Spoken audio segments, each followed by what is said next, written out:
আসসালামু আলাইকুম। আমন্ত্রণ জানাচ্ছি Bangla one TV prime time নিউজে। সাথে আছি আমি সুস্মিতা চৌধুরী। শুরুতে জানাবো এসএনএস হোম লোন সংবাদ শিরোনাম। এফবিআই এর আসল নম্বর ব্যবহার করে ভয়ঙ্কর প্রতারণা, যুক্তরাষ্ট্র জুড়ে নতুন ফাঁদে কোটি কোটি ডলার হারাচ্ছেন সাধারণ মানুষ। 15 সেপ্টেম্বরের আগে যুক্তরাষ্ট্রে ফিরুন, আন্তর্জাতিক শিক্ষার্থীদের ভিসা ও থাকার নিয়ম বদল নিয়ে শীর্ষ বিশ্ববিদ্যালয়গুলোর বড় সতর্কবার্তা। ট্রাম্পের নতুন নিয়মে এসএনএপি এর বড় পতন, যুক্তরাষ্ট্রে 1 বছরে 56 লাখ সুবিধাভোগী কমেছে। খাদ্য নিরাপত্তা নিয়ে বাড়ছে উদ্বেগ। এবং আগুনের তদন্তেই খুলল 5 হত্যার রহস্য, পরদিন মৃত সন্দেহভাজন। ওরেগনের ঘটনায় পুলিশের তদন্তে যোগ হলো নতুন অধ্যায়। শুনছিলেন শিরোনাম, এবার বিস্তারিত। এফবিআই এর আসল নম্বর দেখেই যদি মনে করেন কলটি নিরাপদ, তাহলে বড় ভুল করতে পারেন। প্রতারকরা এখন এফবিআই কর্মকর্তা সেজে ভয় দেখানোর পাশাপাশি আসল ফোন নম্বরও স্পুফ করছে, এরপর এনক্রিপ্টেড অ্যাপে নিয়ে যাওয়ার চেষ্টা করছে। এই প্রতারণার কৌশল কি আর নিজেকে কিভাবে নিরাপদ রাখবেন, জানুন বিস্তারিত প্রতিবেদনে। যুক্তরাষ্ট্রে এবার এমন এক প্রতারণার ফাঁদ সামনে এসেছে যেখানে ফোনের ওপাশে থাকা প্রতারক শুধু এফবিআই কর্মকর্তার পরিচয় দিচ্ছে না, ব্যবহার করছে এফবিআই এর আসল ফোন নম্বরও। ফলে সাধারণ মানুষের পক্ষে মুহূর্তেই বোঝা কঠিন হয়ে পড়ছে কলটি সত্যি নাকি ভয়ঙ্কর প্রতারণা। এফবিআই এর বোস্টন ডিভিশন জানিয়েছে প্রতারণার শুরুটা হচ্ছে একটি আর্থিক প্রতিষ্ঠানের কর্মকর্তা পরিচয়ে ফোনের মাধ্যমে। ভুক্তভোগীকে বলা হচ্ছে তার ব্যক্তিগত তথ্য ব্যবহার করে অবৈধ অস্ত্র কেনার জন্য একটি অ্যাকাউন্ট খোলা হয়েছে। এরপর কথিত তদন্তের জন্য তাকে আরেক ব্যক্তির কাছে পাঠানো হচ্ছে। সেখানেই শুরু হচ্ছে আসল ফাঁদ। দ্বিতীয় ব্যক্তি নিজেকে এফবিআই এজেন্ট পরিচয় দিয়ে বলছে তিনি ওই জালিয়াতির তদন্ত করছেন। বিশ্বাসযোগ্যতা বাড়াতে ভুক্তভোগীকে এফবিআই এর নম্বর যাচাই করতেও বলা হচ্ছে, কিন্তু কিছুক্ষণ পরেই কলটি কেটে যাচ্ছে। এরপর আবার ফোন আসছে। এবার কলার আইডিতে দেখা যাচ্ছে এফবিআই এর বোস্টন অফিসের আসল নম্বর। প্রতারকরা ভুয়া নাম, ব্যাজ নম্বর ও কর্মকর্তার পরিচয় ব্যবহার করে ভুক্তভোগীর আস্থা অর্জন করছে। পরে কথোপকথন চালিয়ে যেতে এনক্রিপ্টেড মেসেজিং অ্যাপে যাওয়ার চাপ দেওয়া হচ্ছে। এফবিআই বলছে 2025 সালে শুধু মেইন অঙ্গরাজ্যেই সরকারি কর্মকর্তা সেজে করা প্রতারণায় মানুষ হারিয়েছেন $6 লাখ বেশি।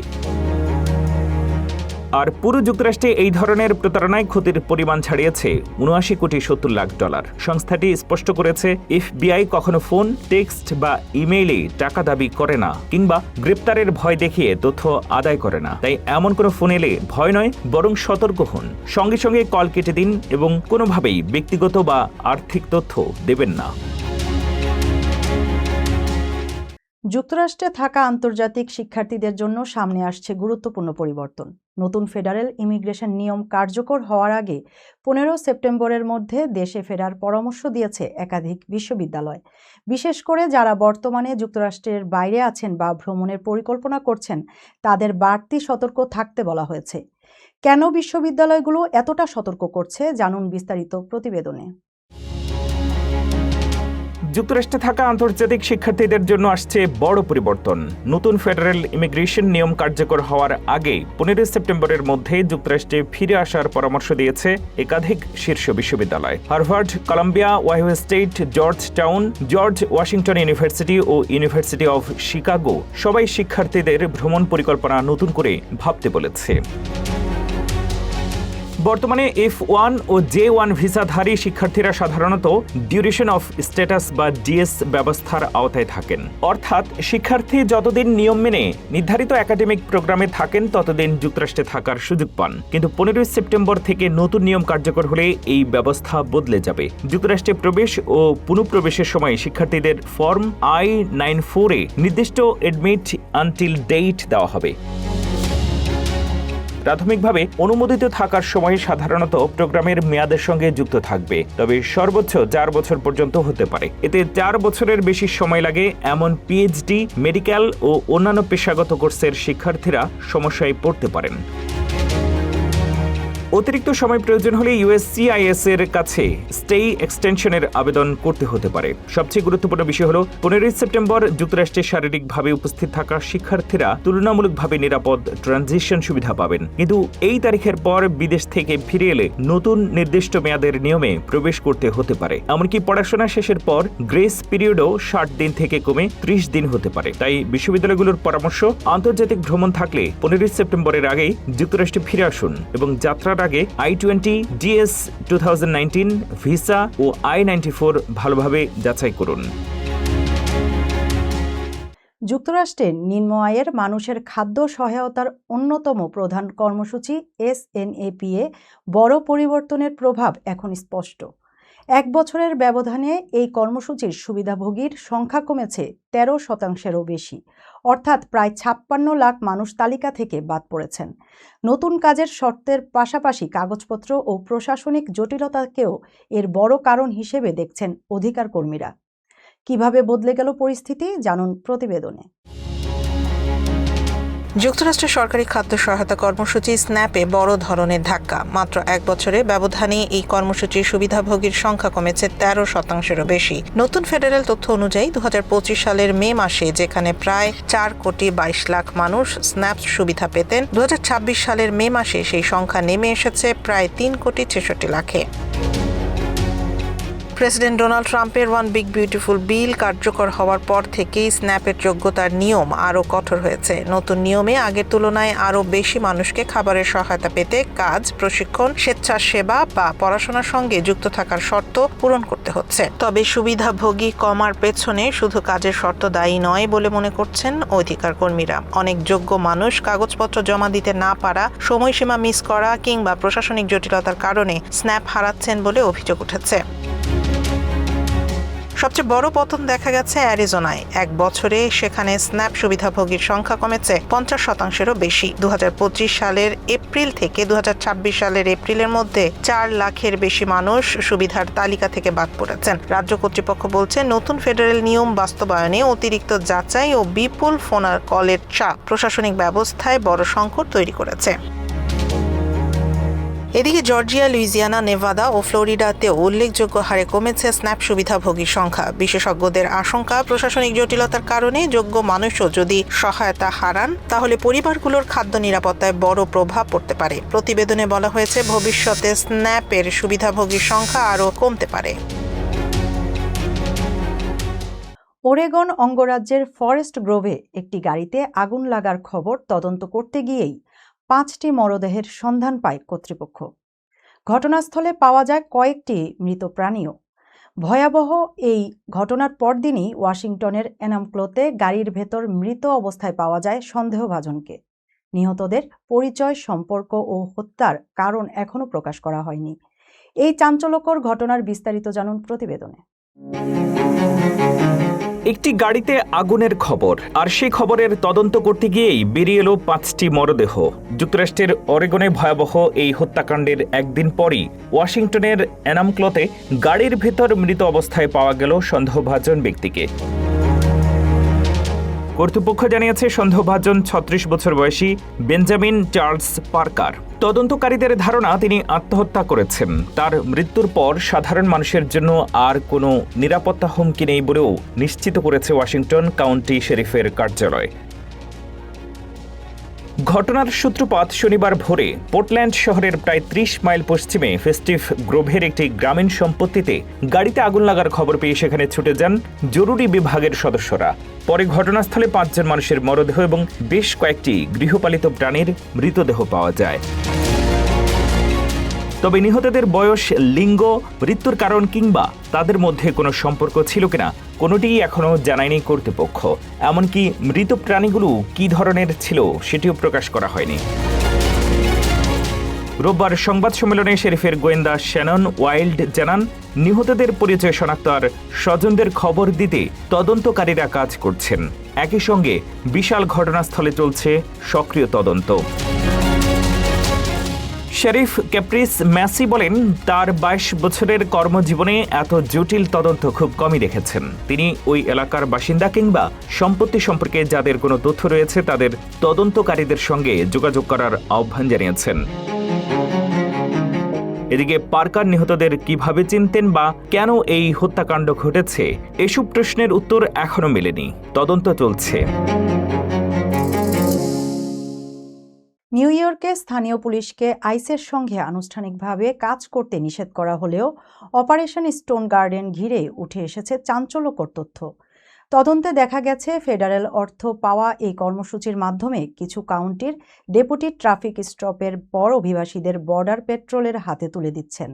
2023 সাল থেকে অন্তত 24 জনকে হস্তান্তরের তথ্য পাওয়া গেছে। এ নিয়ে নিউ ইয়র্কের নতুন ইমিগ্রেশন নীতি কতটা কার্যকর তা নিয়ে প্রশ্ন উঠেছে। বিস্তারিত রিপোর্টে। নিউ ইয়র্কে স্থানীয় পুলিশকে আইসের সঙ্গে আনুষ্ঠানিকভাবে ইমিগ্রেশন অভিযানে অংশ নেওয়া থেকে নিষেধ করা হলেও নতুন এক তদন্তে উঠে এসেছে ভিন্ন চিত্র। অপারেশন স্টোন গার্ডেন নামের একটি ফেডারেল কর্মসূচির মাধ্যমে কিছু কাউন্টি শরিফের ডেপুটিরা এখনও বর্ডার পেট্রোলের সঙ্গে কাজ করছেন এবং অভিবাসীদের হেফাজতে তুলে দিচ্ছেন। নিউ ইয়র্ক ফোকাসের তদন্ত অনুযায়ী 2023 সাল থেকে নিউ ইয়র্কের অন্তত কয়েকটি কাউন্টিতে স্টোন গার্ডেনের দায়িত্বে থাকা ডেপুটিরা অন্তত 24 জন অভিবাসীকে বর্ডার পেট্রোলের কাছে হস্তান্তর করেছেন। বেশিরভাগ ঘটনাই ঘটেছে ট্রাফিক স্টপের পর। জেফারসন কাউন্টির একটি ঘটনায় ব্রাজিলের এক নাগরিককে ট্রাফিক আইন ভঙ্গের অভিযোগে থামানো হয়। এরপর ডেপুটি বর্ডার পেট্রোলকে ফোন করেন। কিছুক্ষণের মধ্যে ওই ব্যক্তি আর তার যাত্রীকে আটক করে নিয়ে যাওয়া হয়। ওই 10 ঘন্টার শিফটের জন্য কাউন্টি পেয়েছিলেন $800 বেশি ফেডারেল অর্থ। আরও কিছু ভিডিওতে দেখা গেছে স্থানীয় ডেপুটিরা ট্রাফিক স্টপের পর বর্ডার পেট্রোল এজেন্টদের ডেকে আনছেন। কোথাও ভাষান্তরের কথা বলা হলেও পরে অভিবাসন সংক্রান্ত প্রশ্ন করে লোকজনকে আটক করা হয়েছে। এদিকে গভর্নর ক্যাথি হোকুল দাবি করেছেন নিউ ইয়র্ক স্থানীয় পুলিশকে আইসের মাধ্যমে ফেডারেল সিভিল ইমিগ্রেশন এনফোর্সমেন্টে সহায়তা করবে না। কিন্তু সমালোচকদের প্রশ্ন, স্টোন গার্ডেন যদি একই ধরনের সহযোগিতার সুযোগ তৈরি করে তাহলে নতুন আইন কতটা কার্যকর। তদন্তে আরও জানা গেছে 2009 সাল থেকে নিউ ইয়র্কের সীমান্তবর্তী কাউন্টিগুলোতে এই কর্মসূচির মাধ্যমে প্রায় $30 মিলিয়ন অর্থ দেওয়া হয়েছে। বিষয়টি নিয়ে এখন আরও কঠোর নজরদারির দাবি উঠেছে। নিউ ইয়র্কের ম্যানহাটনে পেন স্টেশনের কাছেই ম্যানহোল থেকে বেরিয়ে এলেন 3 ব্যক্তি। মাথায় হেডল্যাম্প, পরনে ওভারঅল। ভোররাতে তাদের এমন দৃশ্য ক্যামেরায় ধরা পড়তেই ছড়িয়ে পড়ে সামাজিক যোগাযোগ মাধ্যমে। 32 স্ট্রিট ও 7th এভিনিউয়ের এই ঘটনায় তদন্ত শুরু করেছে NYPD। তবে প্রশ্ন উঠেছে, গভীর রাতে তারা কেন ম্যানহোলের ভিতরে গিয়েছিলেন। ঘটনাটি নিয়ে বিস্তারিত থাকছে প্রতিবেদনে। নিউ ইয়র্কে স্থানীয় পুলিশকে আইসের সঙ্গে আনুষ্ঠানিকভাবে ইমিগ্রেশন অভিযানে অংশ নেওয়া থেকে নিষেধ করা হলেও নতুন এক তদন্তে উঠে এসেছে ভিন্ন চিত্র। অপারেশন স্টোন গার্ডেন নামের একটি ফেডারেল কর্মসূচির মাধ্যমে কিছু কাউন্টি শরিফের ডেপুটিরা এখনও বর্ডার পেট্রোলের সঙ্গে কাজ করছেন এবং অভিবাসীদের হেফাজতে তুলে দিচ্ছেন। নিউ ইয়র্ক ফোকাসের তদন্ত অনুযায়ী 2023 সাল থেকে নিউ ইয়র্কের অন্তত কয়েকটি কাউন্টিতে স্টোন গার্ডেনের দায়িত্বে থাকা ডেপুটিরা অন্তত 24 জন অভিবাসীকে বর্ডার পেট্রোলের কাছে হস্তান্তর করেছেন। বেশিরভাগ ঘটনাই ঘটেছে ট্রাফিক স্টপের পর। জেফারসন কাউন্টির একটি ঘটনায় ব্রাজিলের এক নাগরিককে ট্রাফিক আইন ভঙ্গের অভিযোগে থামানো হয়। এরপর ডেপুটি বর্ডার পেট্রোলকে ফোন করেন। কিছুক্ষণের মধ্যে ওই ব্যক্তি আর তার যাত্রীকে আটক করে নিয়ে যাওয়া হয়। ওই 10 ঘন্টার শিফটের জন্য কাউন্টি পেয়েছিলেন $800 বেশি ফেডারেল অর্থ। আরও কিছু ভিডিওতে দেখা গেছে স্থানীয় ডেপুটিরা ট্রাফিক স্টপের পর বর্ডার পেট্রোল এজেন্টদের ডেকে আনছেন। কোথাও ভাষান্তরের কথা বলা হলেও পরে অভিবাসন সংক্রান্ত প্রশ্ন করে লোকজনকে আটক করা হয়েছে। এদিকে গভর্নর ক্যাথি হোকুল দাবি করেছেন নিউ ইয়র্ক স্থানীয় পুলিশকে আইসের মাধ্যমে ফেডারেল সিভিল ইমিগ্রেশন এনফোর্সমেন্টে সহায়তা করবে না। কিন্তু সমালোচকদের প্রশ্ন, স্টোন গার্ডেন যদি একই ধরনের সহযোগিতার সুযোগ তৈরি করে তাহলে নতুন আইন কতটা কার্যকর। তদন্তে আরও জানা গেছে 2009 সাল থেকে নিউ ইয়র্কের সীমান্তবর্তী কাউন্টিগুলোতে এই কর্মসূচির মাধ্যমে প্রায় $30 মিলিয়ন অর্থ দেওয়া হয়েছে। বিষয়টি নিয়ে এখন আরও কঠোর নজরদারির দাবি উঠেছে। বইয়ের পাতায় পাতায় যে মায়া, শব্দের ভাঁজে ভাঁজে যে স্বপ্ন, সেই স্বপ্নের টানেই শুরু হয়েছিল 2 দিনব্যাপী দ্বিতীয় মিশিগান বইমেলা। প্রথম দিন বইপ্রেমীদের পদচারণায় মেলা প্রাঙ্গণ ছিল প্রাণবন্ত ও জমজমাট। তবে শেষ দিনে এসে সেই চেনা উচ্ছ্বাসে কিছুটা ভাটা পড়ে। গত বছরের তুলনায় এবার কমেছে দর্শনার্থীর উপস্থিতি, পাশাপাশি আশানুরূপ হয়নি বই বিক্রিও। বিস্তারিত জানাচ্ছেন ফারজানা আফরোজ। যুক্তরাষ্ট্রের মিশিগান রাজ্যের ওয়ারেন সিটির মৃধা বেঙ্গলি কালচারাল সেন্টারের আয়োজনে দ্বিতীয় মিশিগান বইমেলা সম্পন্ন হয়েছে। শহরের 12 মাইল রোডের আনন্দ মঞ্চে 22 ও 23 আগস্ট 2 দিন ব্যাপী এ আয়োজনে ছিল সাহিত্য, কবিতা, চিত্রাঙ্কন, ম্যাগাজিন অনুষ্ঠান ও নানা সাংস্কৃতিক পরিবেশনা। প্রথম দিন বই প্রেমীদের উপস্থিতিতে মেলা প্রাঙ্গণ ছিল মুখর। বিভিন্ন স্টলে সাজানো ছিল নানা রঙের প্রচ্ছদে নতুন পুরনো বইয়ের সমাহার। তবে শেষ দিনে এসে অনেক স্টলই বিক্রেতাদের দীর্ঘ সময় কেটেছে ক্রেতার অপেক্ষায়। মেলায় অংশ নেয়া প্রকাশকরাও জানিয়েছেন, গত বছরের তুলনায় এবছর বই বিক্রিতে ভাটা পড়ার কথা। তাদের মতে বইমেলার প্রাণ হলো পাঠক, আর পাঠকের হাতে বই ওঠার মধ্যেই মেলার সার্থকতা। কিন্তু এবার সেই প্রাণের স্পন্দন কিছুটা ম্লান ছিল, তবে সাংস্কৃতিক আয়োজনে ছিল প্রাণ। মিশিগান বাংলা বইমেলার যেই মৃধা বেঙ্গলি কালচারাল সেন্টার আয়োজিত দ্বিতীয় বইমেলার আমার মনে হয় যে গত বছর থেকে এবারকার বইমেলা অনেক গোছানো, বিশেষ করে যে অনুষ্ঠান নির্বাচনে এবং অনুষ্ঠানে যে কোয়ালিটি সেটা অনেক বেশি উন্নত গতবার থেকে ছিল। তবে বইমেলার যে প্রাণ, বইমেলার যে পাঠক বা লেখক, এটা এবছর গত বছরের মতো সেরকম উৎসাহটা দেখা যায়নি। কিন্তু আমি বলবো যে এই যে বইমেলাটা কিন্তু আপনি হঠাৎ করে বললেন আকাশ থেকে মানুষ পড়ে যাবে, তাই না। বইমেলাটা একটা সামগ্রিক দায়বদ্ধতা থাকতে হয় অভিভাবকদেরকে। আমার সন্তানদেরকে যদি আমি বাংলা না শিখাই, আমার সন্তানদেরকে যদি আমি বর্ণমালাকে না পরিচয় করিয়ে দিই, সে বাংলা বই পড়বে না। আর বাংলা বই এই প্রজন্মের পড়তে হবে কথা নাই। আমাদের বাংলাদেশের সাহিত্যের প্রচুর বই এখন ইংরেজিতে হচ্ছে। আপনি দেখেছেন আমেরিকার মেইন স্ট্রিমে পর্যন্ত ইংরেজি বই বাঙালিরা লিখছে। তাহলে আমাদের পরের জেনারেশনের সাথে একটা যেই সেতুবন্ধন করতে হয়, ব্রিজিং করতে হয়, এই ব্রিজিংটা এই বইমেলা দিয়ে হচ্ছে। আপনি দেখবেন যে অনেক মা বাবা তার সন্তানকে নিয়ে এসছে, সে বাংলাদেশের যে ইয়ং স্টারদের বই কিনছে, তারা সহজ পাঠ কিনছে, তারা লিবারেশন ওয়ার বাংলাদেশ সম্পর্কে বই কিনছে। আমার মনে হয় যে এই বইমেলাটা যদি মিশিগানের যে বাঙালি লেখক সমাজ তাদের আরও বেশি করে যদি সম্পৃক্ত হয় এবং অভিভাবকরা যদি মনে করে যে এই বইমেলাটা আমাদের, এটি একা কেউ করতে পারবে না। সবার সামগ্রিক একটি নৈতিকতার জায়গা, এবং সবচেয়ে বড় দরকার বই কেনাটাকে একটা অভ্যাসে পরিণত করতে হবে। সেটা ঠাকুরমা ঝুলিও হতে পারে, এটা বাংলাদেশের 71-এর দিনগুলিও হতে পারে, এবার আপনি জুলাইয়ের অভ্যুত্থানও হতে পারে, এবার মুক্তিযুদ্ধ হতে পারে। যত মত তত পথ, সকলের জন্য এই বইমেলাটা উন্মুক্তর ব্যবস্থা করতে হবে। তাহলে এই বইমেলাটা, আমার বিশ্বাস আগামী 5 বছরের মধ্যে এই বইমেলাটার জন্য পৃথিবীর সব মানুষ আসার একটা আশা সঞ্চার হবে বলে আমি বিশ্বাস রাখি। এদিকে শুধু বইয়ের স্টল নয়, কাপড় ও গহনার স্টলগুলোতেও ছিল কিছুটা ধীরগতি। তবে বেচাকেনার মন্দার মধ্যেও সাংস্কৃতিক আয়োজন মেলার প্রাণে জুগিয়েছে অন্যরকম উচ্ছ্বাস। কবিতা, গান, আবৃত্তি, নৃত্য ও নাট্যাংশে মঞ্চ হয়ে উঠেছিল বাংলা সংস্কৃতির এক টুকরো আপন ঠিকানা। আমাদের এই সাংস্কৃতিক ধারাটাকে বজায় রাখার 5টা লক্ষ্য রয়েছে। প্রথম লক্ষ্য হলো বাংলাকে তুলে ধরা, বাংলার মাঝে বাস করা। আমাদের একটা দেশ রয়েছে বাংলাদেশ, কিন্তু আমাদের সত্যিকারের দেশ হলো বাংলা ভাষার মাঝে আমরা বেঁচে থাকি। দ্বিতীয় লক্ষ্য হলো আমাদের ভবিষ্যৎ প্রজন্মের শিকড়কে আরও পাকাপোক্ত করে তোলা, যাতে তারা বাংলার সংস্কৃতিকে জানতে পারে, শিখতে পারে, বুঝতে পারে। তৃতীয়ত আমরা চাই এই বাংলা সাহিত্যকে এবং সংস্কৃতিকে বিদেশের মাটিতে বিদেশিদের কাছে তুলে ধরতে, এবং এই এখানে যদিও বিদেশিরা আসেন না, তবু আমরা উৎসাহিত করি ভবিষ্যৎ প্রজন্মকে এবং আমাদের যারা রাইটার রয়েছে তাদের ইংরেজি ভাষায় লিখতে এবং সমন্বয় করতে। আমরা চাই একটা মিলন মেলা করতে, যারা রাইটার আছেন, যারা লেখক আছেন, কবি আছেন, তারা যাতে করে এখানে এসে মিলিত হতে পারে, কথা বলতে পারে এবং গড়ে তুলতে পারে একটা নতুন সংস্কৃতি। আর বাংলা সংস্কৃতি যে যে সৌন্দর্য রয়েছে আমাদের ভিতরে, সেই সৌন্দর্যকে আমরা পৃথিবী জুড়ে ছড়িয়ে দিতে পারি, একত্রিত করতে পারি। কারণ তো অনেক সময় আমরা যদি এটা না করি, তাহলে ভবিষ্যতে আমাদের সংস্কৃতি, আমাদের সাহিত্য, আমাদের ভাষা মরে যেতে পারে। এইটাই আমাদের মূল উদ্দেশ্য। প্রথম দিনে অনুষ্ঠিত হয় গণিত অলিম্পিয়াড, সাহিত্য আসর ও চিত্রাঙ্কন প্রতিযোগিতা। এছাড়া ছিল সাংবাদিক চিন্ময় আচার্যের বইয়ের মোড়ক উন্মোচন, ম্যাগাজিন অনুষ্ঠান, বাংলার প্রতিচ্ছবি এবং সাংস্কৃতিক পরিবেশনা অক্ষর থেকে অঙ্গনে।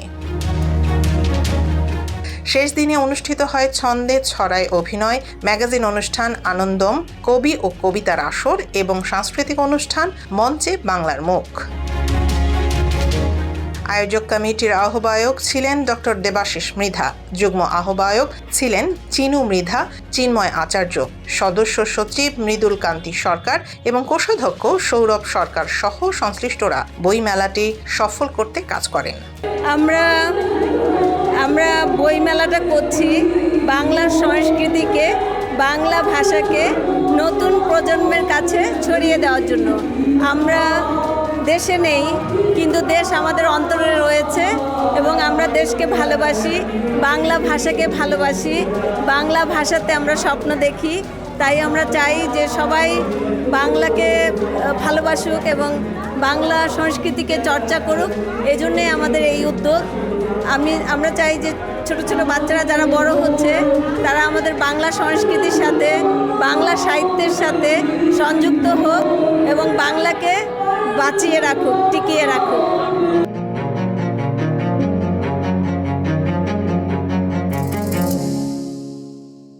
যুক্তরাষ্ট্রের মিশিগানে পবিত্র ঈদে মিলাদুন্নবী উপলক্ষে আয়োজিত ওয়াজ মাহফিল সম্পন্ন হয়েছে। হ্যামট্রামিক শহরের গেটস অব কলম্বাসে আয়োজিত এই মাহফিলে স্থানীয় মুসল্লি ও প্রবাসী বাংলাদেশি কমিউনিটির অনেকেই অংশ নেন। বিস্তারিত রিপোর্টে।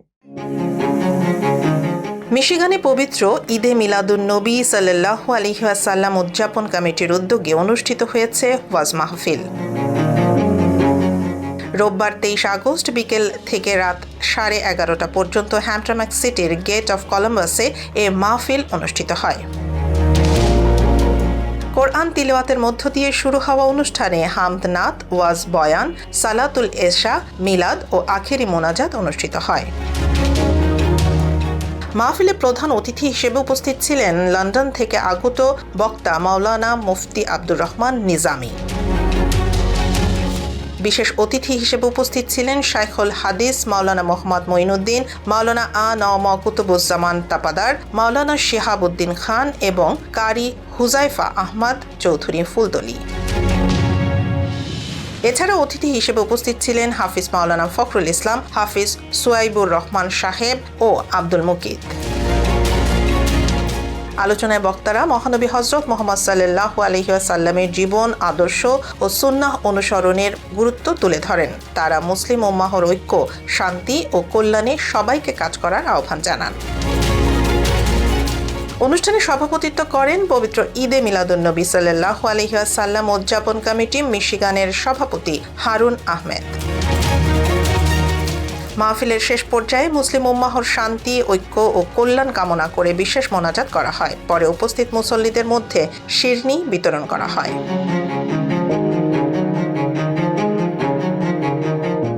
এই ছিল Bangla one TV prime time নিউজে। পরবর্তী প্রাইম টাইম নিউজ দেখার আমন্ত্রণ জানিয়ে বিদায় নিচ্ছি আমি সুস্মিতা চৌধুরী। এতক্ষণ সাথে থাকার জন্য ধন্যবাদ।